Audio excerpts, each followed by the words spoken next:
senantiasa setia di dalam setiap musim kehidupan yang kami harus jalani di tengah-tengah dunia ini.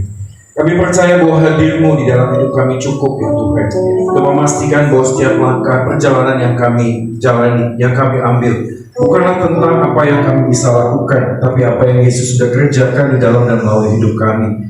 Di dalam Engkaulah kami menemukan arti hidup yang sejati, karena Yesus Tuhan kami yang sudah rela meninggalkan surga yang mulia, datang ke dalam dunia yang penuh dengan dosa.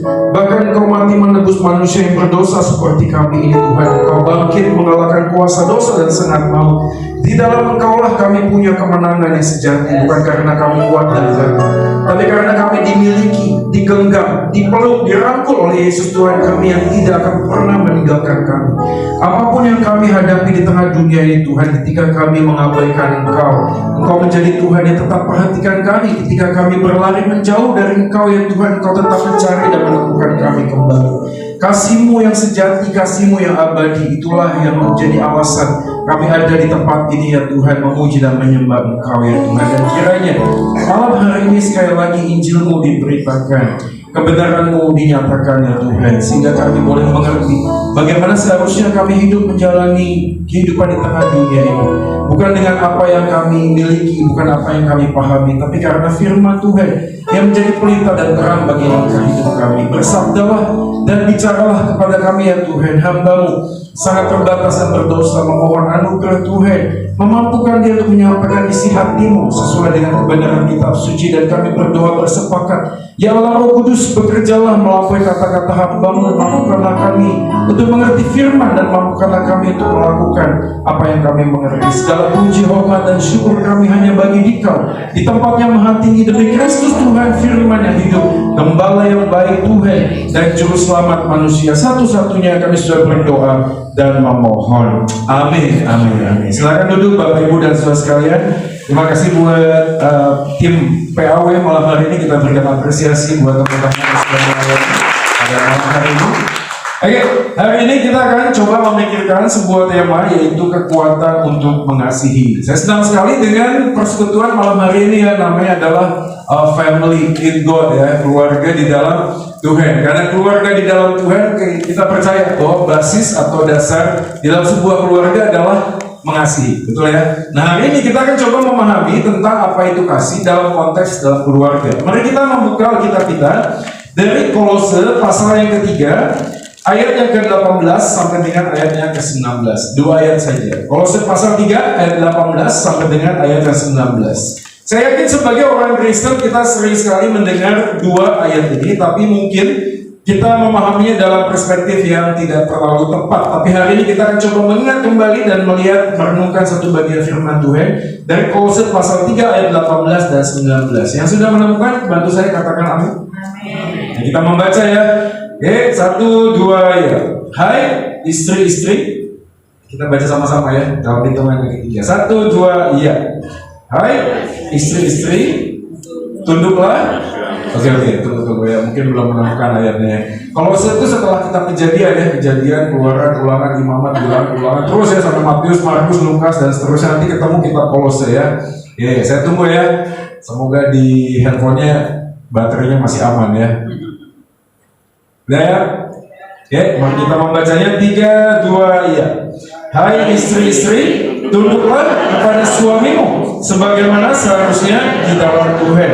Hai suami-suami, kasihilah istrimu dan janganlah berlaku kasar terhadap dia. Saya akan ulangi sekali lagi. Hai istri-istri, tunduklah kepada suamimu sebagaimana seharusnya di dalam Tuhan. Hai suami-suami, kasihilah istrimu dan janganlah berlaku kasar terhadap dia. Demikianlah firman Tuhan. Kita berbahagia kalau kita menjadi pelaku firman dalam hidup kita hari lepas hari. Nah, saudara sekalian, pada waktu Anda membaca ini, saya ingin bertanya, mana istri? Angkat tangan.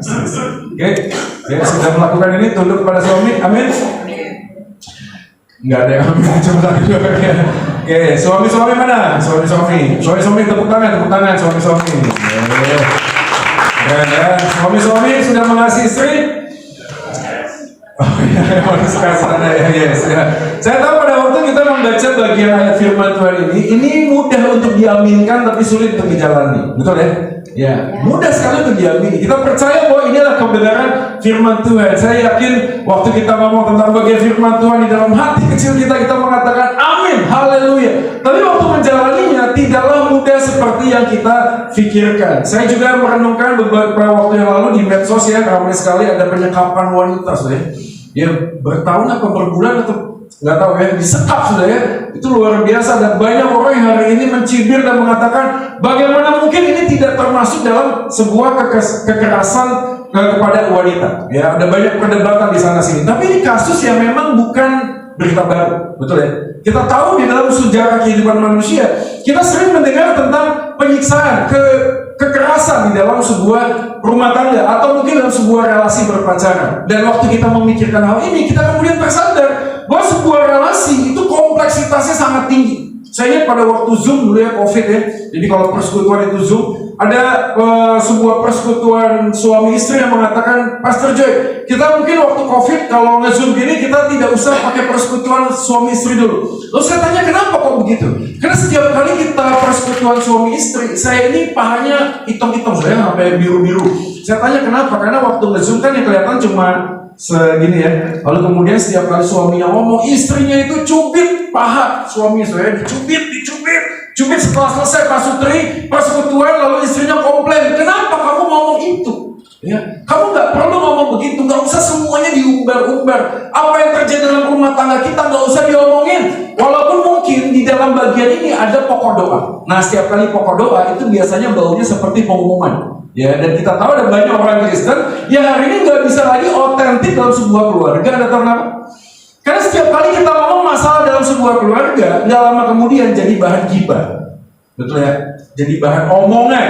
Maka banyak gereja yang hari ini pecah dan rusak itu bukan karena sistemnya itu kurang kuat, bukan. Tapi karena keluarga di dalam sebuah gereja itu tidak terlatih untuk bisa mengasihi. Karena kita tahu waktu kita mengasihi, kita belajar untuk mengakui satu hal yang sangat penting yang menjadi sangat fondasional. Apa itu? Waktu kita mengasihi, kasih kita itu sudah jatuh dalam dosa. Maka setiap pribadi dalam keluarga itu punya sebuah akumulasi pengalaman masa lalu yang seringkali pada waktu menikah itu tidak selesai.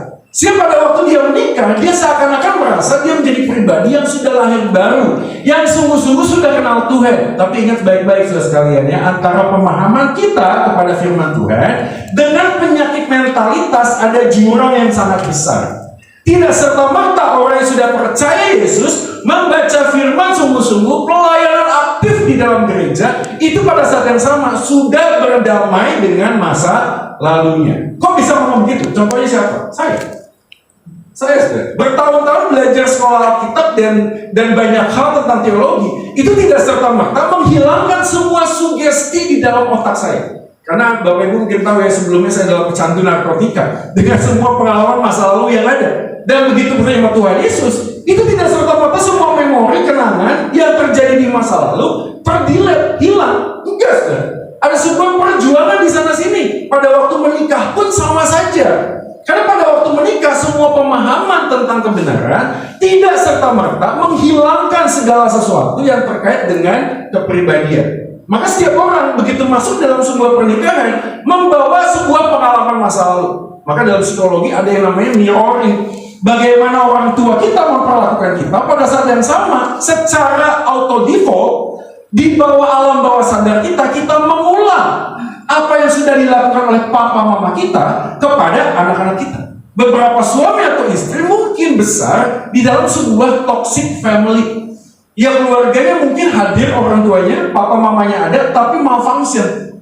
Ya, ada tapi nggak hadir, ada tapi nggak berfungsi. Sehingga pada waktu kita menjadi orang yang menikah, kita melihat papa saya ini ya, aduh, tunduk itu sama istrinya gitu loh. Istrinya itu lebih saksep, ya. Setiap kali kerja itu punya uang lebih banyak, pendapatannya lebih besar. Sehingga pada waktu saya berkeluarga, yang memutuskan dalam sebuah pernikahan bukan papa, mama. Walaupun mereka mengatakan pemimpin dalam keluarga ini adalah suami, tapi yang mengambil keputusan adalah istri. Kenapa? Karena walaupun suami itu kepala, istri itu leher. Karena kepala tidak bisa bergerak tanpa leher. Ya. Ini serius sekali ya malam ini. Udah pada makan belum? Ya, coba lihat kiri kanannya dulu, coba ditepok ya. Ayo, nggak usah terlalu serius ya, santai ya. Ini udah pada kenal semua kan udah ya. Ini kan family intort ya. Coba tepuk tangan dulu family intort yang keras. Ya saya berdoa berharap supaya persekutuan family intort ini bukan cuma tagline, betul nggak sih?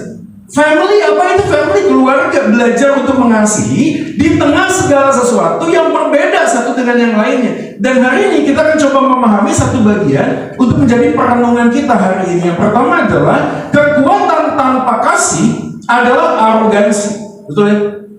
Ada banyak suami hari ini dengan semua power yang dia miliki, bukan menyayangi, bukan melindungi, tapi justru bersikap arogansi. Berapa banyak papa hari ini itu mau anak-anaknya tunduk kepada dia, bukan dengan kasih. Dengan apa? Dengan ketakutan, sudah. Kenapa? Karena setiap kali anaknya melakukan kesalahan, papanya selalu pukul, selalu bentak. Sehingga anak itu takut kepada orang tua, bukan karena kasih, tapi karena ketakutan. Dan berapa banyak anak muda hari ini tinggal nunggu tanggal mainnya. Apa itu? Setelah selesai SMA, mau kuliah. Kemana Pak kuliahnya? Ke luar negeri. Karena pendidikannya lebih bagus? Bukan, saudara. Alasannya simpel, karena dia sudah tidak lagi betah di rumah. Nggak betah di rumah. Pokoknya ada alasan bagaimana caranya saya tidak pulang ke rumah. Saya juga mendengar beberapa banyak suami hari ini workaholic. Bukan cuma kerja di kantor, tapi pelayanannya luar biasa, saudara. Ada satu orang itu ikut camper ya, saya 3 hari 2 malam. Begitu pulang, terus saya bilang, wajahmu kok nggak enak gini loh. Ini kan sudah mau pulang ketemu istri dan anak-anak, kamu seperti ini. Dia bilang gini, Pak, boleh nggak campnya ditambah lagi 7 hari 6 malam? Saya tanya kenapa? Karena saya malas pulang Pak ketemu sama istri, dan satu-satunya alasan saya bisa keluar rumah lama adalah karena alasan gereja. Ya semoga tidak terjadi di sini ya, di negara Konoha saja di sana ya. Berapa banyak orang dengan alasan pelayanan lalu kemudian pergi meninggalkan keluarganya. Dan berapa banyak pendeta hamba Tuhan yang kita tahu, fun fact saudara, anak-anaknya hilang, bahkan berontak dengan alasan apa? Gereja Tuhan sudah merampas waktu papa saya, sehingga papa saya tidak lagi punya waktu untuk anak-anaknya. Dan itu salah satu bagian kita tahu bahwa kekuatan tanpa kasih itu arogansi. Tapi kita tahu bahwa kasih tidak bisa disebut kasih tanpa sebuah kekuatan. Kenapa? Karena kasih itu bukan cuma rasa. Kasih itu komitmen untuk tetap mencintai walaupun rasa itu bisa hilang. Katakan amin. Perasaan cinta itu bisa hilang, betul gak sih? Karena perasaan itu selalu naik turun. Tapi Alkitab mengajarkan cinta, pernikahan didasarkan bukan dengan perasaan, tapi dengan komitmen untuk tetap mencintai. Maka jangan ngomong tentang cinta kalau tidak siap berlari. Karena cinta bukan menanti, tapi mencari. Cinta itu bukan cuma sekedar menanti, enggak, tapi mengejar dan mencari. Dan itulah yang Yesus lakukan, bukan? Dia adalah Tuhan. Ketika manusia jatuh dalam dosa, apa yang Tuhan lakukan? Dia datang jadi manusia, dia mengejar, dia mencari orang yang berdosa seperti aku dan engkau. Maka waktu kita ngomong tentang kasih, pertanyaan malam hari ini adalah what is love? Coba tanya kiri kanan, apa itu cinta? Ini kayaknya wajahnya penuh dengan cinta semua ya. Coba yang penuh dengan cinta, senyum yang bagus Pak, senyum. Coba apa itu cinta? Ya, dari sini apa itu cinta? Oke, terima kasih buat jawabannya ya. Kita pakai bahasa telepati ya. Saya mendapatkan banyak sinyal di otak saya. Sebelah sini coba apa itu cinta? Oke, terima kasih ya. Cinta adalah uang. Oke. Apa itu cinta? Ya, kurang lebih sama lah ya. Cinta, kita ngomong tentang cinta. Kita semua saling mengasihi, amin ya. Pertanyaan saya, Anda mengasihi suami atau istri Anda? Anda mengasihi sesama Anda? Ada yang punya pet nggak di rumah? Binatang peliharaan, anjing, kucing, mengasihi peliharaannya, anjingnya? Mengasihi ya. Pertanyaan, apa beda Anda mengasihi istri Anda dan mengasihi dogi Anda? Ada loh istri yang komplain, Pak, tolong Pak kasih tahu suami saya karena setiap pagi begitu dia bangun, dia lebih sering ngomong sama burung peliharaannya. Ditanya, Nyo, tadi malam tidurnya gimana? Nyenyak nggak tidurnya? Mimpi apa tadi malam? Ngomongnya sama burung peliharaan. Terus istrinya komplain, dia bilang, "Pastor, tolong kasih tahu suami saya, masa istrinya nggak diajak ngomong?" Terus saya tanya, "Bro, itu istrimu komplain, katanya kamu lebih banyak ngomong sama burung peliharaan daripada sama istri." Lalu dia ngomong gini, "Iyalah, siapa yang mau ngomong sama istri setiap kali ngomong ujungnya berantem? Kalau ngomong dijawab, kalau ngomong nolak." Nah, burung peliharaan saya omongin apapun dia terima. Dia terima, sudah. Saya pernah mimpin sebuah seminar keluarga, sudah. Begitu sudah selesai 4 jam, sudah. Satu orang bapak datang kepada saya dan mengatakan, "Pak, aduh, saya bersyukur keluarga saya damai sejahtera. 14 tahun, Pak, damai sejahtera. Tidak pernah ada konflik." Saya penasaran, apa rahasianya? Dia ngomong satu aja. Rahasianya, jangan pernah ngomong sama istri. Kalau kamu ngomong sama istri, selesai sudah keluargamu. Karena apapun topiknya, apapun yang dibicarakan, ujungnya pasti berantem. Maka Bapak Ibu ingat ya, ada orang yang mengatakan wanita itu seperti kitab suci. Ya, semakin dibaca semakin sulit dipahami. Ya, tapi mau dibuang takutku kualat. Ya. Ada orang ngomong sama istri, Pak, aduh, ngomong ini, ngomong harus jelas saja lah. Ada masalah apa? Laki-laki logis betul ya. Ada masalah gini loh, pilihannya A, B, C, D, betul? Tinggal centang saja pilih yang mana. Konsekuensinya ini. Tapi istri tidak perlu A, B, C, D. Kenapa? Bagi dia A sampai Z. Kenapa? Yang penting berjalan, berputar, dan tolong didengarkan saja. Karena setelah didengarkan, masalahnya sudah selesai. Ada istri kan ngomong sama suaminya, "Beb, kalau aku gendut, kamu cinta nggak?" Coba suami-suami ditanya gitu, "Beb, kalau aku gendut, kamu cinta nggak?" Suami-suami jawab apa? Ya. Manapun jawab pasti salah kan? Jawabannya pasti salah nggak itu jawabannya? Salah. Kenapa? Karena istri yang ngomong, "Berarti aku gendut dong." Nanti maksudnya, "Beb, kalau aku gendut, kamu cinta nggak?" Suami ngomong, "Ya aku cinta." Lalu istri ngomong, "Berarti aku gendut." Manapun jawabannya pasti salah. Pernah ngomong sama istri, "Beb, mau makan apa?" "Terserah." Coba kasih rawon, mau nggak? Udah minggu lalu. Padahal jawabannya terserah. Masak makan pecel, mau nggak? "Enggak ah, aku lagi nggak enak." "Ayo kalau gitu western food, makanan barat." "Aduh enggak, bosen." Padahal tadi waktu ditanya mau makan apa, jawabannya terserah. Jawabannya terserah, dikasih apapun mau nggak? Nggak mau dia. Dikasih apapun nggak mau kok. Makan ini nggak mau, makan ini nggak mau. Padahal tadi ditanya, jawabannya adalah terserah. Memang betul wanita itu seperti kitab suci.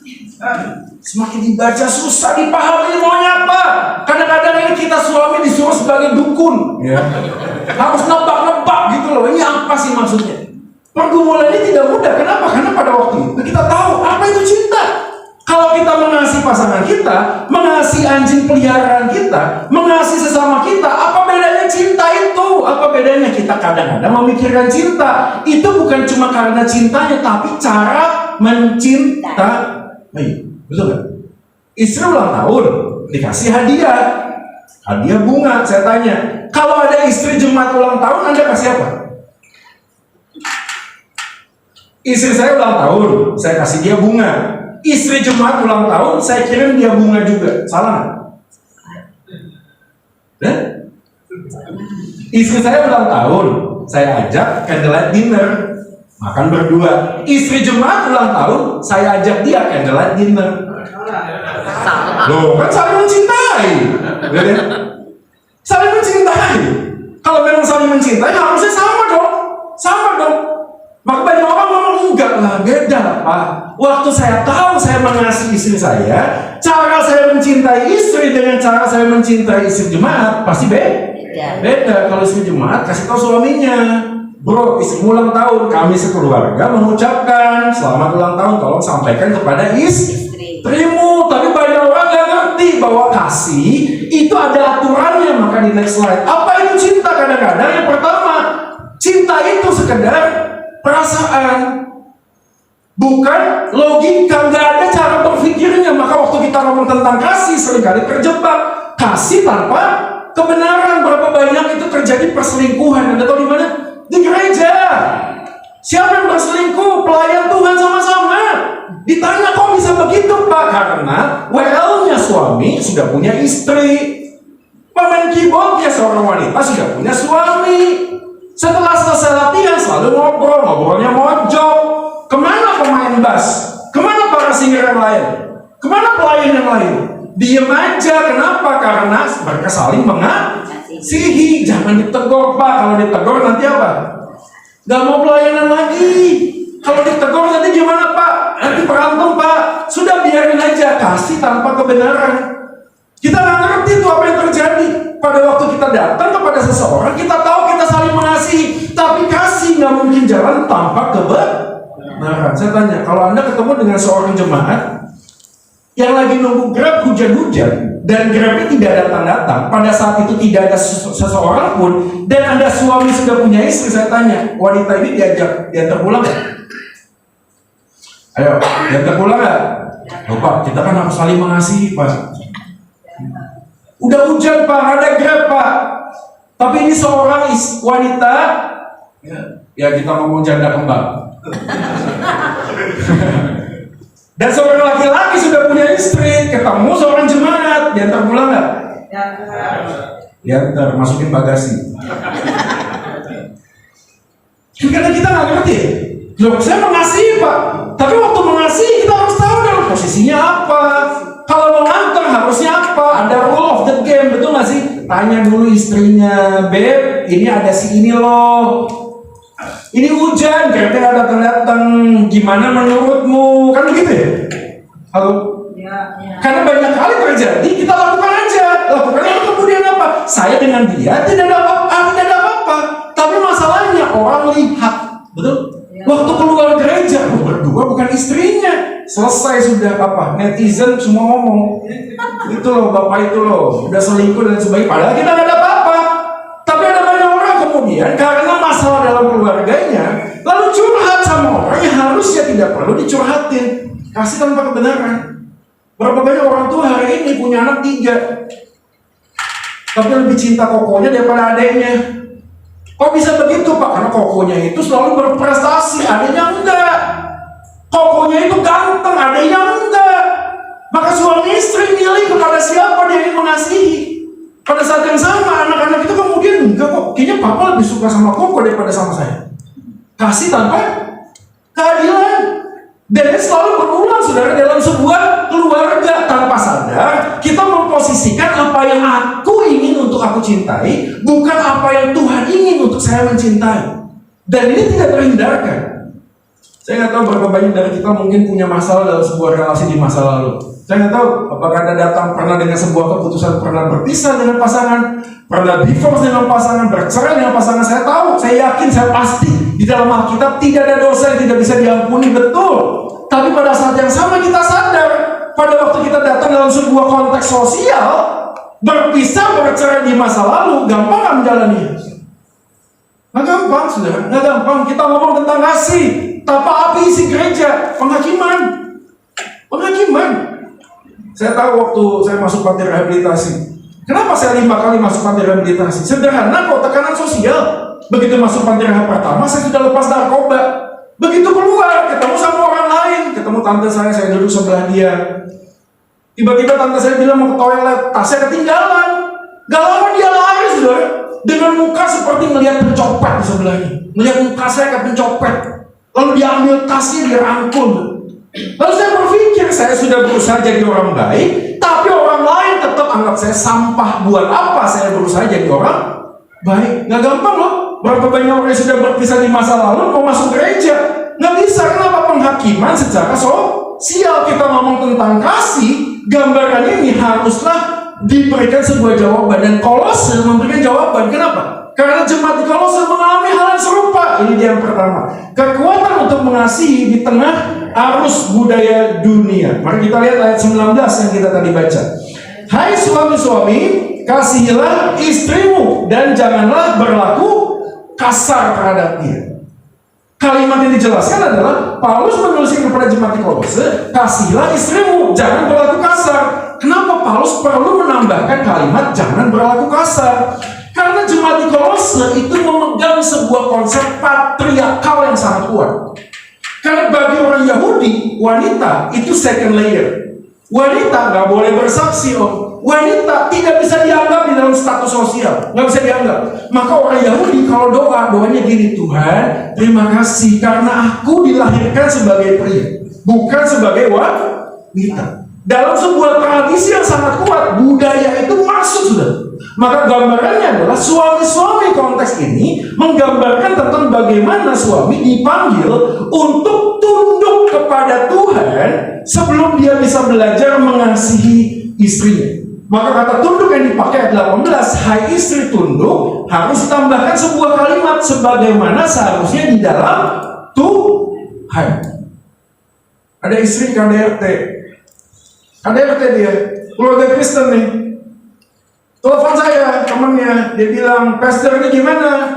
Istri KDRT, saya tanya, sudah didampingi belum? Sudah. Berapa lama? 6 bulan. Sama siapa? Psikolog, udah. Psikiater, udah. Pendeta, udah. Setelah 6 bulan ada perubahan, Pak? Kayaknya nggak ada. Ya udah gini aja, kalau nggak kamu, saya. Ngapain? Telepon polisi. Anda tahu temannya ngomong, tapi kita kan Kristen. Terus saya tanya, maksudmu apa? Maksudmu apa? Kan kita Kristen harus saling mengasihi. Jadi maksudnya gimana? Istri dibiarkan gitu, dipukulin terus itu sama suaminya. Ya udah, aku mengasihi suamiku, pukullah aku, jadikan aku samsak gitu. Enggak dong, karena kita menjelaskan hukum utama dan terutama ialah kasihilah Tuhan Allahmu, kasihilah sesama manusia seperti apa? Dirimu sendiri. Jadi kalau tidak masuk ini, jangan lakukan. Itu berarti sudah salah. Kenapa? Karena si istri tidak mengasihi dirinya sendiri. Maka kasih perlu kebenaran. Maka tunduk dipakai di sana sebagaimana seharusnya di dalam Tuhan. Celaka sudah. Ada banyak keluarga Kristen hari ini, suaminya udah aneh-aneh, istrinya tunduk. Atas nama ayat Alkitab ini, kok bisa Pak? Karena ada pinjol datang Pak, debt collector. Lalu suami saya bilang gini, jangan bilang saya di rumah. Lalu istrinya ngomong, ada suami nggak? Nggak ada. Suami saya bilang, dia bilang jangan ngomong saya ada di rumah. Tapi pertanyaan, istri tunduk nggak dengan perkataan suami? Saya tanya, suruh bohong mau nggak? Halo? Betul nggak sih kalau istri terus ikut bohong karena suaminya suruh dia? Alkitab mengatakan, hai istri tunduklah kepada suami. Aku bilang berbohonglah. Lakukan? Enggak dong. Betul nggak sih? Halo? Enggak gitu. Kenapa? Karena sebagaimana seharusnya di dalam Tuhan. Jadi kalau istri melihat suami tidak tunduk kepada Tuhan, maka pada saat yang sama istri tidak langsung ngomong semua yang suamiku lakukan aku lakukan. Termasuk apa? Bikin dosa? Enggak saudara, enggak. Sebagaimana seharusnya di dalam Tuhan. Dan inilah yang menjadi arus budaya yang sangat kuat. Di jemaat Kolose ada banyak hal yang menjadi budaya. Apa itu? Ini Alex. Konteks jemaat yang pertama, pasal 2 ayat 16 sampai 18. Apa yang terjadi? Orang Yahudi percaya Yesus. Tapi setelah percaya Yesus, kakinya ditaruh di 2 tempat, Om. Dia percaya Yesus iya, tapi pegang tradisi, Om. Pegang hukum Taurat, pegang tradisi orang-orang Yahudi dulu yang kuno. Dia tidak pegang kebenaran sungguh-sungguh. Dan ini kan dekat dengan kita ya.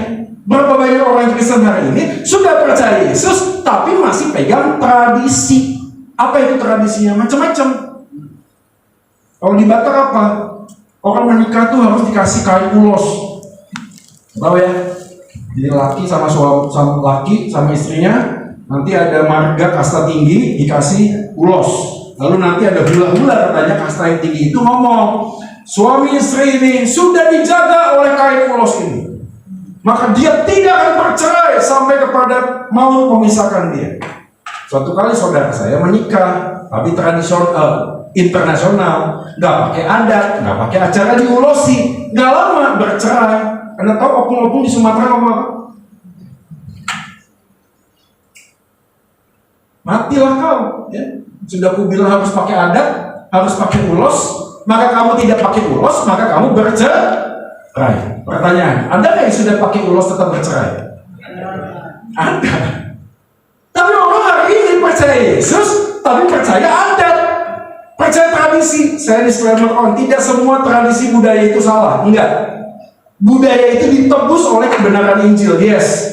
Tapi pada waktu kita ngomong tentang kebenaran Yesus dan kebenaran tradisi, kita harus peka.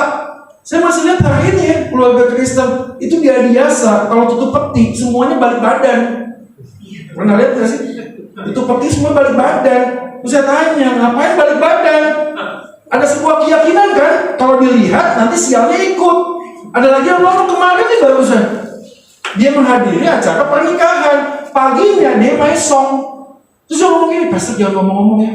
Maksudnya kenapa? Itu kan nggak boleh. Kalau datang ke pernikahan sebelumnya ke tempat duka itu nggak boleh.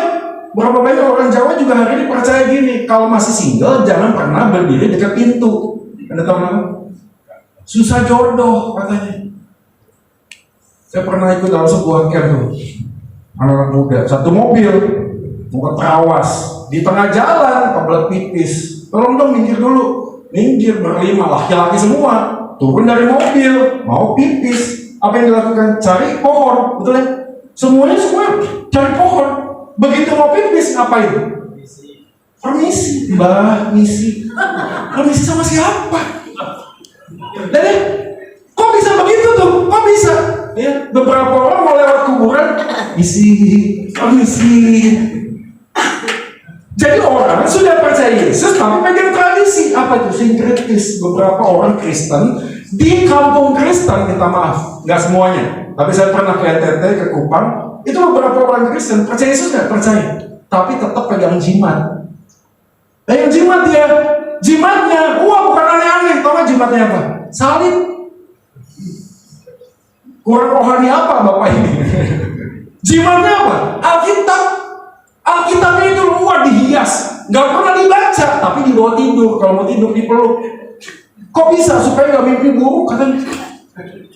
Ya berapa banyak mahasiswa STT yang saya temui pada waktu itu di asrama, sama dititipin sesuatu, kain lah, apalah. Ini percaya Yesus loh ya, bukan yang percaya loh. Berapa banyak orang di kampung Kristen hari ini operasi okultisme, berarti ya, okultisme, tapi dalam nama Yesus. Dioperasi nggak pakai alat anestesi, alat bius enggak. Dia cuma komakan, terus ngomong dalam nama Yesus dibelek sudah.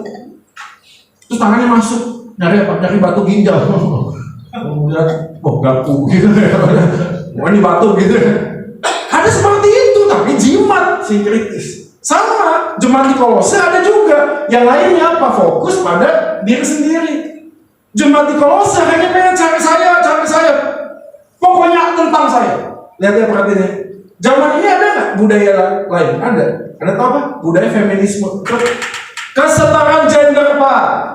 Wanita itu harus sama dengan laki-laki.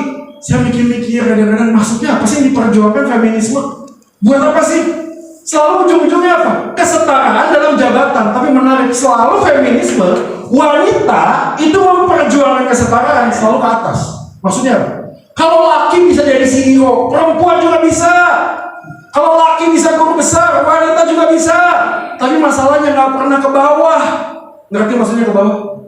Kalau laki bisa jadi kuli, perempuan juga bisa. Ada yang gitu? Kalau laki bisa jadi super beca, wanita juga bisa jadi super beca. Ada yang gitu? Nggak ada. Feminisme selalu memperjuangkan kesetaraan, tapi nggak konsisten. Selalu mintanya ke atas. Itulah menjadi problem. That's why banyak orang hari ini tidak mau lagi menikah. Kenapa? Karena istri-istri, wanita-wanita mengatakan begini, we can live without men, independent woman. Gokil kan? Kenapa? Harus budaya saudara. Harus budaya. Beberapa orang sudah menikah ngomong gini, child free, gak usah punya anak. Gak perlu ada anak. Kenapa? Kalau ada anak nanti jadi masalah. Kok bisa begitu? Ngelihat papa mamanya, ngelihat saudaranya, ngelihat tetangganya, jadi berpikir nggak apa-apa lah, nggak punya anak juga kita bahagia kok. Sekali lagi ya, ini bukan nggak bisa anak, nggak bisa punya anak, ya beda ya. Kalau nggak dikasih anak sama nggak punya anak itu cerita beda, betul ya. Tapi konsepnya kenapa? Harus dunia. Ngapain pragmatis? Apa itu kenyamanan? Apa itu bahagia buat diri sendiri? Itu orientasi fokus pada diri sendiri. Yang ketiga adalah Kristus tidak lagi yang utama dalam kepenuhannya. Jadi pusat di dalam kehidupan mereka bukan lagi Yesus. Macam-macam tuh. Uang kah? Kenyamanan kah? Kontrol kah? Kuasa kah? Maka selalu menjadi pertanyaan, Pak Joy, kalau suami istri dua-duanya kerja boleh nggak? Saya bilang boleh. Tapi sebelum ngomong boleh atau nggak boleh, coba tanya, buat apa? Buat apa? Dan selalu jawabannya 90% apa? Merasa nggak cukup. Nanti begitu dibuka pembukuannya, bisa geleng-geleng kepala. Penghasilan suaminya aja 50 juta. Istri harus tetap kerja. Anda tahu kenapa? Karena skincare-nya 100 juta. Ngerti maksudnya? Ini bukan masalah cukup gak cukup. When enough is enough. Kapan gak cukup itu cukup, brother? Kapan? Karena kita selalu didorong untuk sesuatu yang lain. Muncullah berhala, bukan lagi Yesus menjadi pusat. Maka Paul Hilbert membuat sebuah gambaran begini. Ini menariknya. Mungkin saya pernah gambarkan dengan cepat saja. Pada waktu kita percaya Yesus, satu bagian di dalam Yesus itu hanya satu. Di next slide. Ini dia. Di atas itu belief. Di sebelah sini ada value. Kita udah jelaskan apa itu value, tradisi dalam keluarga. Tapi yang bawah ada feelings. Apa itu perasaan? Jadi orang percaya Yesus tidak serta-merta bisa mengasihi karena masalahnya adalah dia tidak merasakan kasih Tuhan. Bapak Ibu tahu nggak Tuhan mengasihi Anda? Coba. Yang tahu Tuhan mengasihi Anda tepuk tangan. Saya ubah pertanyaannya. Apakah Anda merasakan kasih Tuhan dalam hidup Anda? Mungkin jawabannya akan berbeda. Kenapa? Karena sebelum ngomong iya, kita mundur ke belakang. Kalau Tuhan mengasihi saya, kenapa saya cerai? Kalau Tuhan mengasihi saya, kenapa papa saya meninggal? Saya pengen jemaat sudah hari ini masih bertanya-tanya, Tuhan itu ada atau enggak? Anda tahu kenapa? Karena waktu COVID, 3 anggota keluarganya mati dalam waktu yang dekat. Hari ini sebatang kara dia. Hari ini doanya apa? Saya nggak udah punya siapa-siapa lagi. Kalau boleh Tuhan panggil saya lebih cepat. Sudah nggak gampang loh. Tahu Tuhan mengasihi sama mengalami kasih Tuhan, dua hal yang berbeda. Anda tanya anak-anak muda hari ini, tahu nggak papa mamamu sayang sama kamu? Tahu. Tapi pernah rasa nggak kasih sayang orang tuamu? Enggak. Anda tahu kenapa? Karena ada 5 love language. Ada bapak berpikir cari duit, memenuhi kebutuhan anaknya itu cinta. Tapi anaknya bahasa kasihnya pelukan. Nah lu, repot gak? Bapaknya berpikir kasih itu mencukupkan kebutuhan. Dia kerja keras bro, dia cari uang, anaknya les semuanya dikasih, mau PS berapa dibeli, semuanya terpenuhi. Tapi kosong secara emosi. Kenapa?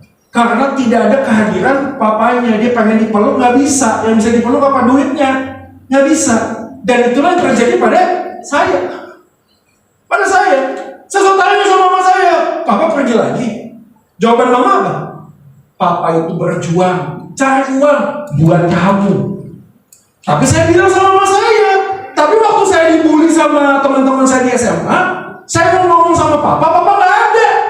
Akhirnya apa yang saya lakukan? Tanpa sadar, saya menggunakan uang papa saya mencari papa baru di luar.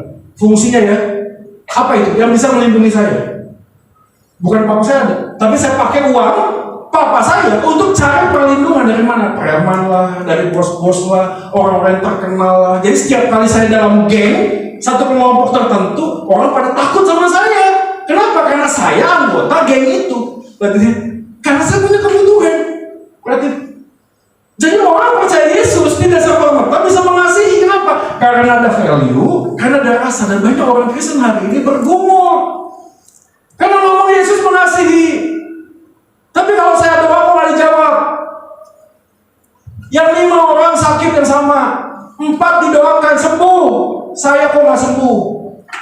Lalu bertanya-tanya, berarti Tuhan lebih cinta yang 4 daripada ke saya. Berapa banyak orang hari ini bergumul, bisnis apapun ujung-ujung ditipu lagi. Padahal sudah dimulai dengan doa. Tuhan lindungi. Tapi orang di luar sana maju, berarti Tuhan lebih cinta itu daripada saya. Kesalahpahaman ini membuat orang berpikir Tuhan itu gak cinta. Kenapa? Karena cinta selalu berpikir apa yang aku doakan aku dapatkan. Pengalaman, experience menghasilkan sebuah perilaku. Gambaran itulah membuat kita sulit untuk memahami. Kenapa? Karena kita tidak memahami cinta berdasarkan bagaimana Tuhan menyatakan cintanya. Maka Tuhan menyatakan cintanya bukan apa yang dia bisa berikan, bukan, tapi siapa yang sudah diberikan. kalau apa yang sudah diberikan berkat. Tapi seringkali kita salah fokus. Sebenarnya siapa yang diberikan? Anaknya. Maka waktu Yesus diberikan, sudah lebih dari cukup untuk membuat kita tahu kita dikasihi dan cintai. Ini dia, next slide. Tanpa kebenaran Injil, otoritas akan digunakan sebagai alat penindasan. Alat penindasan. Siapapun itu ya, mau suami, mau istri. Saya pegang uang kok, saya pegang kendali. Saya punya segalanya kok, saya punya sesuatu. Maka orang pada saat menikah tidak lagi bisa saling mengasihi. Repot saudara ya, beberapa orang hari ini bergumul. Kenapa? Karena bukan hanya dia, tapi orang tuanya. Di sini ada nggak yang kerja sama orang tua? Itu ada satu orang tuh jemaat, isinya bilang begini, bingung pak saya, suami saya kerja sama papa. Tapi papa setiap kali telepon ngomong tentang bisnis. Terus saya tanya, maksudnya ada apa? Nah, waktu saya istirahat, papa telepon, dia ngangkat. Saya tanya, papa telepon ngapain? Ngomongin bisnis. Istrinya ngomong, tapi ini kan bukan jam kerja. Lihat deh, paham maksudnya? Ada sebuah ketegangan nih. Jadi papa itu sebagai papa atau papa sebagai direktur? Bingung ya? Waktu liburan gitu juga. Liburan kemana-mana suaminya gini terus. Iya pak. Istrinya komplain tanya, ini kan lagi libur, kamu kan cuti. Tapi suaminya ngomong, ya telepon pak, papa. Istrinya tanya, ngomongin apa? Ngomongin bisnis nggak jelas. Udah nggak jelas nih. Akhirnya apa yang terjadi? Chaos. Ada will, ada pill. Bukan. Ada orang ketiga. Siapa? Intervensi orang tua. Intervensi mertua. Maka itu tadi, tanpa kebenaran Injil, otoritas. Apa itu otoritas? Mertua bisa, orang tua bisa. Apalagi? Uang bisa. Uang bisa. Terjadi begitu, saudara. Kenapa? Karena anaknya waktu kerja minta modal. Ngomongnya sih minjem sama orang tua. Apa yang terjadi? Setiap kali anaknya pulang sekolah, dijemput sama engkongnya, dibawa pergi jalan-jalan. Ngomong gak sama mamanya? Gak ngomong. Bisa gak komplain suaminya?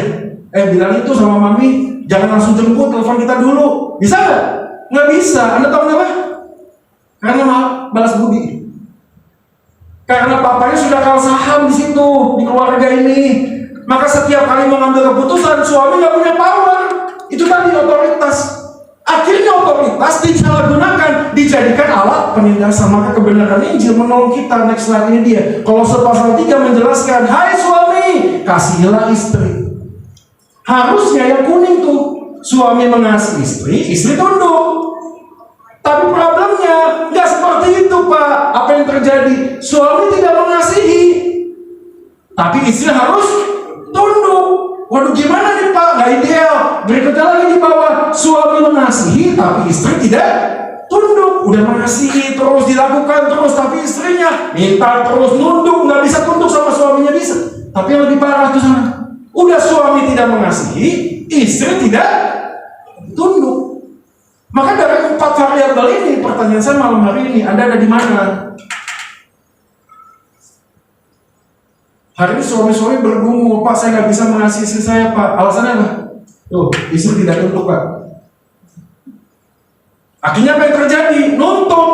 Kamu tunduk dulu. Kalau kamu tunduk, maka saya bisa mengasihi. Ada istri tanya, saya nggak bisa tunduk Pak sama suami. Kok bisa? Suami nggak mengasihi saya Pak. Lagi ditunjuk lagi tuh suaminya. Berarti suami harus dulu. Ini jalan kan ibarat? Nggak jalan. Kenapa? Harusnya yang menjadi penengah dan slide ini dia. Di tengah harusnya bukan masalah suami atau istri, tapi Injil. Maka waktu suami belajar mengasihi istri, tapi istrinya tidak tunduk, suami harus berkata, Tuhan, Injilmu mengajarkan Engkau adalah Yesus, yang adalah Tuhan. Engkau datang ke dalam dunia mengasihi aku Tuhan. Maka walaupun istriku tidak tunduk kepadaku, tolonglah aku untuk tetap bisa mengasihi. Sama istri juga begitu. Pada waktu aku bergumul mau tunduk pada suamiku, tapi suamiku tidak mengasihi aku, mintalah sama Tuhan supaya saya punya hati yang penuh dengan kasih dari Kalvari. Supaya pada waktu saya belajar untuk tunduk kepada suamiku, walaupun dia tidak mengasihiku sebagaimana seharusnya, aku mau belajar tunduk. Soalnya pernikahan tidak akan pernah jalan kalau tangan kita, tunjuk orang. Dia dulu harus begini, baru saya begini. Nggak akan pernah jalan. Selalu begitu. Saya mendampingi berapa banyak pasutri. Ada yang sampai ke pengadilan agama. Berapa kali saya diundang jadi saksi sudah. Ditanya sama hakim, Anda sebagai apa? Saksi ahli, iya Pak, saya konselor. Saya hamba Tuhan Pak. Mendampingi, iya, tolong ceritakan dan sebagainya. Tapi ada yang berhenti di tengah. Akhirnya apa? Ngerti, ya Pak, tolonglah kami. Ada satu Korintus mengajarkan bisa break dulu, bisa. Berapa lama? Seminggu, 2 minggu bisa. Sana, tapi nggak cerai. Bisa tuh, pergi dulu untuk apa? Saling berdoa. Ada yang mendampingi, ada, bisa. Tapi selalu ada sebuah kalimat yang sama. Kalau datang sama saya, suaminya datang sendiri, istri datang sendiri. Anda tahu jawabannya? Pak, saya hidup itu cuma sekali, Pak. Apakah saya tidak layak bahagia? Anda tahu maksudnya? Karena dia berpikir dalam pernikahan, dia yang merubah, Pak. Dia yang salah. Anda tahu ya, sejak manusia jatuh dalam dosa, walaupun saya salah, dia lebih salah. Walaupun saya salah, yang lain juga salah. Manusia nggak pernah mau jujur mengatakan saya benar-benar salah itu, nggak pernah. Setiap kali saya salah, pasti tunjuk saya salah ini karena dia. Coba tanya orang berselingkuh. Coba tanya. Jawabannya apa kalau dia berselingkuh? Karena istri saya, Pak. Mau hubungan suami istri susah, Pak. Maka saya cari di luar. Pasti begitu. Istrinya begitu. Suami saya, Pak, nggak pernah begitu, selalu tunjuk. Walaupun dia yang berbuat salah, selalu merasa saya salah ini bukan karena saya mau, tapi karena dia membuat saya harus melakukan sesuatu yang salah. Itu manusia. Maka Injil menjelaskan kepada kita, baik jangan minta orang lain diubah sebelum engkau minta Tuhan ubah hatimu. Maka minta Tuhan ubahkan hatiku supaya semakin luas untuk melihat orang lain yang tidak berubah. Itu pernikahan. Maka dalam gambaran ini kita bisa melihat kesimpulan sederhana. Mari kita baca sama-sama next slide. 1, 2 ya. Kristus mencinta hingga terluka agar walau harus terluka. Siapakah orang yang pernah melukai kita? Bukan orang yang jauh, Om. Yang dekat, Om. Siapa? Pasangan kita. Tapi kita tahu, kita sadar Yesus mencintai kita sampai dia terluka. Supaya kita bisa belajar mencintai dia walaupun kita harus terluka. No problem, kenapa? Karena luka kita nggak bisa dibandingkan dengan lukanya Yesus. Ada orang ngomong sama gini, Pak, katanya imam besar itu merasakan penderitaan kita. Betul? Betul. Yesus jadi manusia untuk bisa merasakan apa yang saya alami. Tapi dia tanya, tapi kan Yesus nggak menikah. Yesus nggak menikah. Kalau Yesus nggak menikah, bagaimana dia bisa mengerti perasaanku di dalam sebuah pernikahan? Anda salah berpikir. Ini bukan masalah statusnya, bukan. Tapi harga yang harus dibayar di dalam sebuah kehidupan. Apa itu relasi yang sesungguhnya? Itu isinya penyangkalan diri. Kasih tidak mungkin disebut kasih tanpa penyangkalan diri. Maka perhatikan saya baik-baik. Tidak mungkin ada sebuah pernikahan kalau tidak punya hati yang mau diubahkan. Tidak mungkin ada sebuah pernikahan yang bisa berjalan lama kalau tidak mau punya hati yang mau bertobat. Dan pertobatan selalu berpikir tentang penyangkalan diri. Dan walaupun Yesus tidak menikah, esensi penyangkalan diri yang terbesar di dalam dunia ini dilakukan oleh siapa? Oleh Yesus. Dia menyangkali dirinya. Dia adalah Tuhan, tapi dia mengosongkan dirinya menjadi manusia. Bahkan Filipi mengatakan jadi hamba. Bukan cuma hamba, dia taat sampai mati. Penyangkalan diri yang seperti apa lagi yang Anda pikirkan? Saudara, pernikahan kita butuh apa? Menyangkali diri. Menyangkali diri. Tanpa itu mustahil kita bisa mengerjakan kasih yang sesungguhnya. Maka dalam sebuah family in God hari ini, mari kita berpikir tentang apa itu kasih. Maka poin yang terakhir adalah kekuatan untuk mengasihi diawali dengan memahami kebenaran kasih dalam Injil. Maka kalimatnya, kasihilah istrimu. Kata dipakai love. Dalam bahasa Yunani, agapate. Kita tahu akar katanya, agape. Ini dia kesalahan besarnya. Banyak orang Kristen kalau ditanya, apa itu agape? Oh, kasih Allah tanpa syarat. Enggak, saudara. Kalau Anda baca dengan teliti, kisah pemerkosaan Tamar, itu dalam perjanjian lama. Kalau dikonvert ke Yunani, itu pakai kata agape. Sama, saya masih ketemu banyak orang Kristen, Pak, saya dapat rema, Pak. Saya tanya, maksudnya apa rema? Itu beda, Pak, sama logos. Bapak ngomong, itu logos. Kami dapat firman, itu rema. Kalau Anda baca dengan teliti, rema sama logos dipakai pergantian. Sama saja dua-duanya. Di dalam dua bagian ini termasuk agape. Makanya teks tidak pernah punya arti tanpa konteks. Contoh ya, saya putus pacar, saya sakit hati, saya datang ke teman saya. Pada waktu ketemu teman saya bilang gini, kamu sakit hati? Iya. Besok saya antar ke Prodia. Mari kita cek hatimu sakit atau tidak. Begitu keluar hasilnya, ternyata SGOT SGPT saya normal. Teman saya bilang, enggak kok, kamu nggak sakit hati. Pertanyaan, yang aneh siapa? Waktu saya ngomong sakit hati, bukan liver kan? Kok bisa bukan liver? Karena masalahnya putus cinta. Maka hati ngomongnya sosial, tapi hati yang sama bisa dalam konteks medis. Hati bisa jadi bagaimana kita menentukan kata hati? Konteksnya sama. Kata kasih juga begitu. Jadi kasih adalah sebuah kerelaan. Kalimat menariknya adalah kata agapate bentuknya present. Kita langsung tahu apa itu present. Hai suami, terus meneruslah kasih istrimu. Present, terus menerus. Tapi menjadi masalah karena bukan cuma present tapi imperatif. Apa itu imperatif, Pak? Perintah. Makanya kita berpikir, kalau kasih itu perintah, apakah itu kasih? Ini maksudnya. Ayo suami, kasihlah istrimu. Siapa? Saya kasih istri saya. Sungguh-sungguh mengasihi ya? Enggak. Kenapa? Karena hanya menjalankan perintah. Nggak tahu bedanya. Saya pernah ceritakan ada suami ditawari produk kecantikan wanita. Buy one get seven. Masih ingat sih? Beli satu dapat 7. Laki-laki berpikir logis dan ekonomis. Wah, suami istri saya setiap tahun ulang tahun beli satu dapat 7. Wah, ini bisa mempengaruhi pemasukan lebih banyak nih ya. Ya, cuan gede ini. Istrinya ulang tahun. Beb, ulang tahun ya, ini hadiah. Tahun pertama istri senang. Wah, terima kasih ya, dikasih hadiah.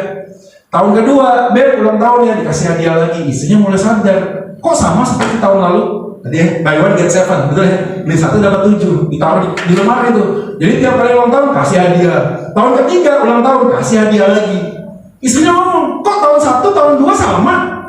Lalu suami ngomong begini, udahlah, mengucap syukur dalam segala hal. Ya, saya ini udah ingat kamu, udah syukur, betul ya? Di luar sana banyak suami nggak ingat istrinya ulang tahun. Oke, ya deh, tahun keempat ulang tahun lagi dikasih hadiah, kok sama lagi? Disitulah mulai klimaks. Istrinya tanya, kamu kasih hadiah ini kenapa? Suaminya dengan polos mengatakan, kan bukankah sudah kewajiban suami kalau istrinya ulang tahun kasih hadiah? Pertanyaan terakhir menarik. Berarti kamu cinta aku nggak? Berarti ya, orang bisa memberi tanpa cinta? Bisa. Tapi orang yang cinta pasti memberi. Berarti deh, ada orang yang memberi kewajiban aja. Sama kok seperti orang Kristen kalau mau tanya, jujur 100%. Datang gereja kenapa? Cinta Tuhan. Datang persekutuan kenapa? Cinta Tuhan. Ayo, saya pasti ingat dulu sebelum rame zaman Kris transfer persembahan. Anak pemuda datang tuh sama saya. Dia bilang gini, Kak Joy, saya ini ya setiap kali hari Minggu kan setelah ibadah kan ada persembahan tuh diedarkan. Saya tanya kenapa? Saya kadang-kadang lupa. Begitu datang persembahan maju, melihat dompet cepet semua, mau ngasih semua, kok ya gak rela, mau minta kembalian, ya kok sungkan gitu ya. Kan mau ngasihnya gombal gitu loh, mau ngasihnya 50.000. Saya tanya gini deh, Kak Joy boleh nggak sih kalau saya hitung gini ya, setahun itu kan 52 minggu. Saya selalu ngasih rutin 50.000. 50.000 kali 52 minggu saya bayar awal tahun. Jadi waktu kantong persembahan lewat, saya tinggal ngomong, sudah lunas. Kalau perlu dikasih stiker, lunas. Jadi begitu persembahan, oh udah lunas. Saya tanya Bapak Ibu, boleh nggak? Ini ide brilian kan? Nggak usah repot loh setiap hari Minggu nyiapin persembahan, nggak usah loh. Kantong persembahan lunas, udah lunas kok. Bahkan kalau bayar awal tahun dapat cashback, dapat poin, miles, boleh nggak? Dia tanya sama saya jawab, gini loh bro, ini bukan masalah boleh nggak boleh. Tuhan itu kaya bro, lu kasih korban aja nggak membuat kita tambah miskin, enggak. Tuhan itu kaya nggak butuh duit lo. Persembahan itu sebagai salah satu cara menguji hati. Besok ibadah ya, betul? Maka kalau saya mau ibadah besok, siapkan hati. Salah satu caranya adalah mempersiapkan persembahan. Tapi kita udah default, betul gak sih? Sudah biasa datang hari Minggu, ibadah karena cinta Tuhan. Halo? Enggak loh. Saya juga bertanya nanya, ini khotbah kenapa cinta Tuhan? Jangan-jangan undangan nih, jangan-jangan tugas nih, jangan-jangan rutinitas nih. Maka waktu kita ngomong tentang cinta, ada kata imperatif, perintah. Kalau perintah kan harusnya nggak sukarela dong. Maka inilah yang menjadi jawaban waktu kita ngomong tentang cinta. Yesus mengatakan hal demikian. Di next slide. Seperti Bapa telah mengasihi aku, demikianlah juga aku telah mengasihi kamu. Kalimatnya, tinggallah di dalam kasihku. Kalimatnya menarik. Jikalau kamu menuruti perintahku, kamu tinggal di dalam Jadi waktu kita ngomong tentang perintah mengasihi, kuncinya satu, tinggallah di dalam aku, kata Yesus. Maka pada waktu Yesus mengasihi kita, dia tidak menempatkan dirinya sebagai subjek mengasihi kita, tapi dia objek yang dikasih oleh Bapa. Kalimatnya, seperti Bapa telah mengasihi aku. Ingat cepat saja, saya tahu waktu. Next slide, ini dia. Gambaran apakah Yohanes 15 ini mengatakan? Gambaran tentang fondasi kekristenan. Allah kita itu unik, beda sama agama yang lain. Kita menyembah satu Allah, betul. Yang di tengah, God. Satu Allah, tapi satu Allah ini punya 3 pribadi. Ada Bapa, Anak, Roh Kudus. Kita tidak sembah 3 Allah, Pak. Kita sembah satu. Orang ngomong, satu kok banyak? Loh, satu itu nggak harus tunggal. Saya punya satu keluarga. Pertanyaan, cuma saya di dalam? Halo? Enggak, ada istri, ada anak. Tapi saya nggak ngomong, saya punya 5 keluarga. Enggak, satu keluarga, isinya 3, ada anak 3, satu istri, ada 4, sama saya jadi 5, satu keluarga. Ayo sama-sama, satu suara katakan amin. Yang keras, satu suara katakan amin. Berapa suara? Banyak kan? Tapi kata aminnya berapa? Satu kan? Satu suara nggak harus tunggal. Pak, kenapa Bapak ngajarin ini? Kenapa ini penting? Karena waktu kita ngomong tentang kasih, perhatian baik-baik ya. Kasih itu kata kerja. Karena dia kata kerja, syarat utamanya adalah minimal harus ada 2 pribadi. Harus ada 2 pribadi. Pribadi yang menyatakan kasih, pribadi yang menerima kasih. Saya jelaskan dengan pengalaman saya. Saya tanya teman saya yang muslim. Temen nih, udah dekat.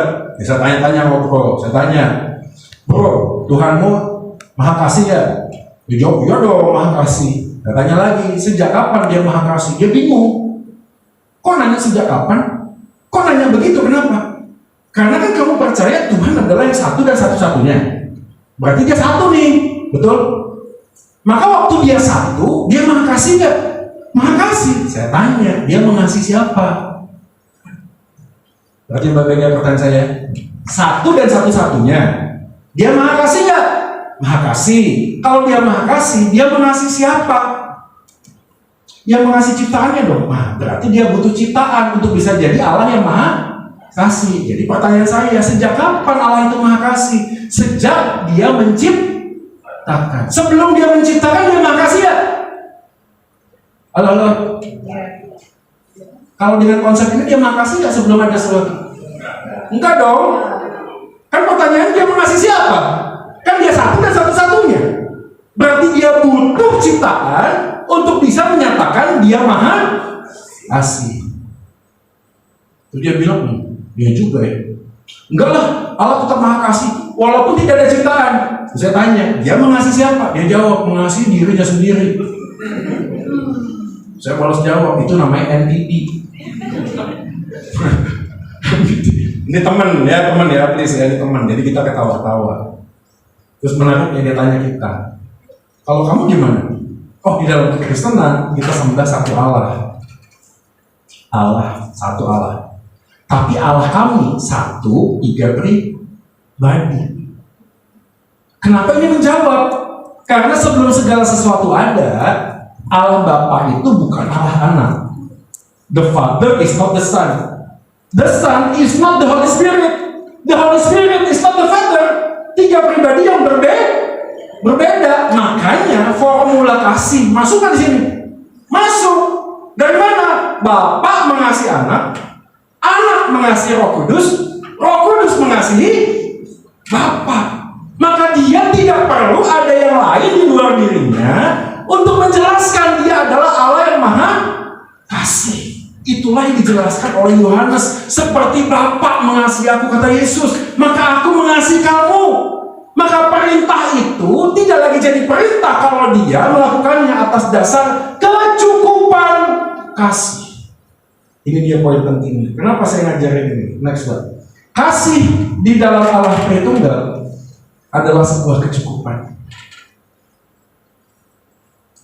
Mereka yang cukup di dalam Yesus akan belajar mengasihi seperti Tuhan mengasihi diri. Anda tahu kenapa kita sulit mengasihi? Karena kita butuh pengakuan orang lain supaya kita bisa mengasihi. Karena kita merasa tidak cukup. Kita merasa harus ada sesuatu yang menjadi alasan saya mengasihi kamu. Saya mengasihi kamu, saya dapat apa? Saya mengasihi kamu, saya dapat apa? Kenapa kita ngomong saya dapat apa? Karena kita merasa diri kita nggak cukup. Tapi orang yang sudah cukup dengan kasihnya Tuhan, nggak perlu alasan lain untuk bisa mengasihi. Maka perhatikan kalimat baik-baik. Orang yang sudah puas dengan cintanya Tuhan tidak akan menuntut orang lain untuk memuaskan cinta dalam hati. Yang dia lakukan hanyalah memberi, karena tangki kasihnya sudah penuh. Tidak perlu ditambahkan oleh sesuatu yang lain. Anda tahu nggak kenapa banyak anak muda hari ini punya toxic relationship? Karena ujung-ujungnya selalu menuntut. Lu bisa kasih apa sama gue? Saya ada mahasiswi datang. Pak Joy, saya mau sharing. Saya bilang, kenapa? Saya pacaran 10 tahun. Oke. Setelah 10 tahun menikah, pacaran 7 kali ketahuan selingkuh. Terus dia nanya, saya harus ngapain? Saya dalam hati ngebatin. Anak SD aja tahu jawabannya. Masih pacaran 7 kali selingkuh, ketahuan. Jawabannya apa? Ya putus kan. Mau masih pacaran loh, putus, betul gak sih? Saya bilang putus. Tahu gak dia jawab apa? Tapi saya gak bisa kehilangan dia. Jadi, saya tanya, kok bisa begitu? Karena hadirnya dia memenuhi apa yang saya butuhkan. Begitu tanya, ternyata masalahnya dia tidak punya figur papa. Maka pacarnya ini bisa menggantikan apa yang dia butuhkan, papanya. Maka dia ngomong kesimpulannya, selingkuhin berapa kali juga gak apa-apa deh Kak Joy. Yang penting dia tidak tinggalin saya. Dari berapa banyak toxic relationship, masih pacaran, pukul, pergi gak, putus gak? Enggak. Berapa banyak orang hari ini mengasihi, tapi saking karena kasih memeluk pasangannya, orang yang dipeluk terluka. Orang itu ya, bukan masalahnya itu tidak tahu dan tidak mau tahu, bukan. Masalahnya adalah dia tahu tapi tidak mampu. Suami mengasihi istrinya, tapi begitu konflik dia mukul. Anda tahu dia ngapain setelah mukul? Minta maaf, menyesal. Pertanyaan, lakukan lagi nggak? Lakukan lagi. Setelah lakukan lagi minta maaf nggak? Minta maaf, menyesal nggak? Menyesal. Lakukan lagi nggak? Lakukan lagi. What is the problem? The problem adalah kita bukan masalah pengetahuan, tapi kita tidak punya kemampuan untuk melakukan apa yang kita tahu. Maka di dalam Allah Tritunggal kita menyadari, aku sudah cukup dengan pribadimu ya Tuhan. Maka pada waktu aku mengasihi, walaupun aku tidak mendapat apa yang kuharapkan, aku tetap berkomitmen untuk mengasihi. Saudara, malam hari ini bagaimana dengan kehidupan Anda? Sekali lagi ya, tesis saya yang pertama, gereja yang kuat dimulai dengan keluarga yang kuat. Keluarga yang kuat dimulai dari pribadi yang kuat di dalam Tuhan. Hari ini kita sudah menikah, kita sudah bersama. Bagaimana caranya belajar membangun sebuah gereja yang kuat? Coba kita refleksi keluarga kita. Of course keluarga saya juga nggak sempurna kok. Tapi kita tahu satu hal, Tuhan tidak cari yang sempurna. Tuhan cari yang mau disempurnakan. Amin gak sih? Maka dalam pernikahan dan keluarga kita mau disempurnakan. Sakit sih, tapi worth it. Layak untuk diperjuangkan. Kenapa? Karena Yesus sudah berjuang lebih dahulu untuk mendapatkan aku. Maka tidak ada alasan untuk aku tidak memperjuangkan cinta. Walaupun harus terluka, Yesus mencinta hingga terluka, supaya aku tetap bisa belajar mencintai walaupun harus terluka. Saudara Kierkegaard mengatakan sebuah kalimat bagus sekali di dalam konsep kasih. Terakhir, to love another person is to help them to love God. Amin guys. Mencintai seseorang adalah menolong dia untuk mencintai Tuhan. Maka tidak mungkin ada kata cinta sebelum Tuhan jadi pusat di dalam sebuah relasi. Maka semuanya harus belajar cinta dulu kepada Tuhan. Maka dia bisa belajar mencintai. Perhatikan ya. Pada waktu Anda melukai pasangan Anda, yang terluka bukan hanya pasangan Anda, tapi Tuhan yang mencintai pasangan Anda. Maka setiap kali ingin melukai pasangan Anda berpikir, bagaimana mungkin aku melukai hati Tuhanku yang sudah begitu baik kepada. Maka setiap kali aku mengasihi, aku tahu bahwa tidak hanya dia yang senang begitu aku mengasihi, tapi Tuhanku akan tersenyum ketika aku mengasihi istri atau suami. Mari kita berdoa. Bapa di dalam surga, terima kasih buat hari ini. Terima kasih buat firman. Kami tahu kami semua tidak sempurna. Di dalam sebuah relasi kami punya pengalaman melukai atau menjadi orang yang pernah terluka.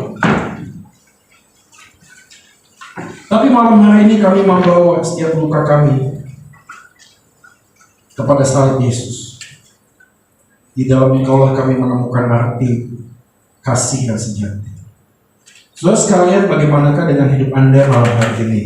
Apakah Anda datang ke persekutuan ini membawa beban luka yang pernah Anda alami? Saya tidak tahu, tapi apakah Anda pernah terluka dengan seseorang? Dan seseorang itu adalah mungkin saja mantan istrimu atau mantan suamimu. Saya mau bilang begini saudara, walaupun Anda tidak bisa kembali dalam status yang lama, tapi mengampuni dan mengasihi adalah harga mati. Anda tidak bisa melangkah melihat masa depanmu penuh dengan sejahtera kalau Anda tidak melihat masa lalumu dan berdamai dengan masa lalumu. Adakah mungkin hari ini kita lahir di dalam sebuah keluarga yang mungkin papa mama ada tapi dia malfunction, dia tidak berfungsi dengan baik. Lalu sebuah kepahitan perkataan papa mamamu yang mungkin pelan ya, tapi menyakitkan. Dia ngomong, nyesel saya punya anak kayak lo, nyesel. Lebih baik lo nggak ada. Dan perkataan itu sudah dilantunkan, diomongkan bertahun-tahun lamanya, tapi entah kenapa itu membekas dalam hati kita.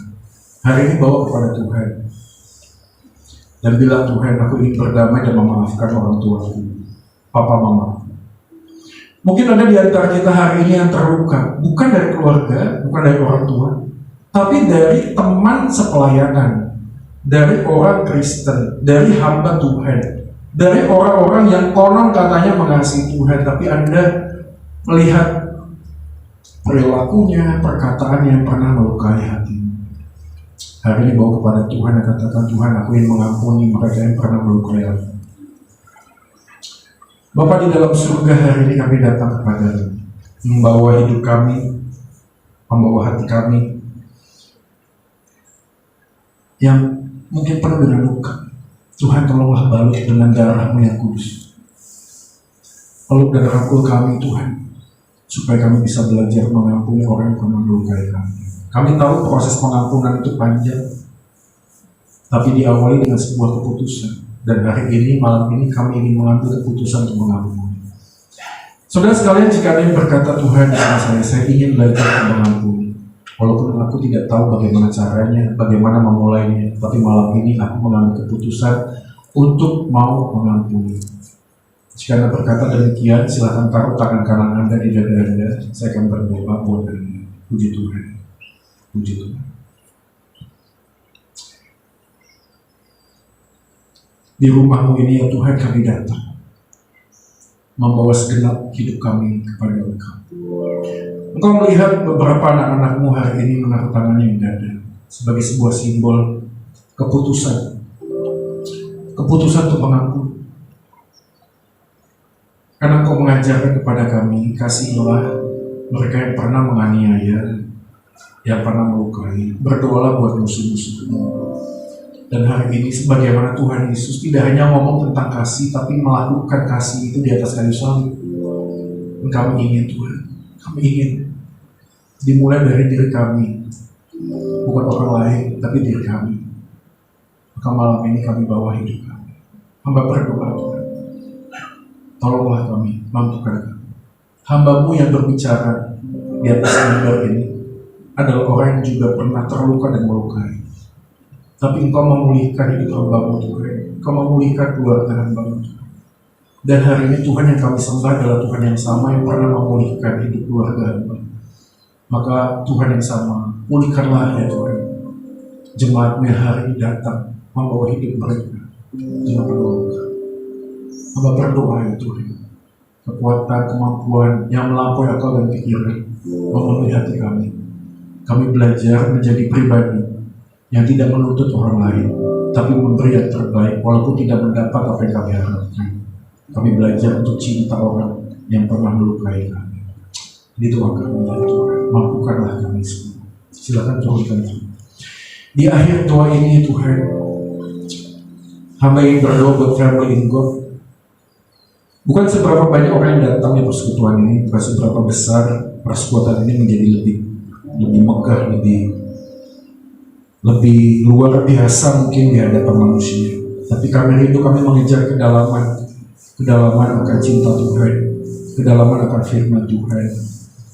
Sehingga kami hari ini yang datang, ketika meninggalkan tempat ini menjadi pribadi yang bukan hanya pintar ngomong tentang Tuhan, tapi juga selalu rindu berbicara kepada Tuhan. Ini doa kami Tuhan, berkati semua pengurus pastor yang melayani tempat ini.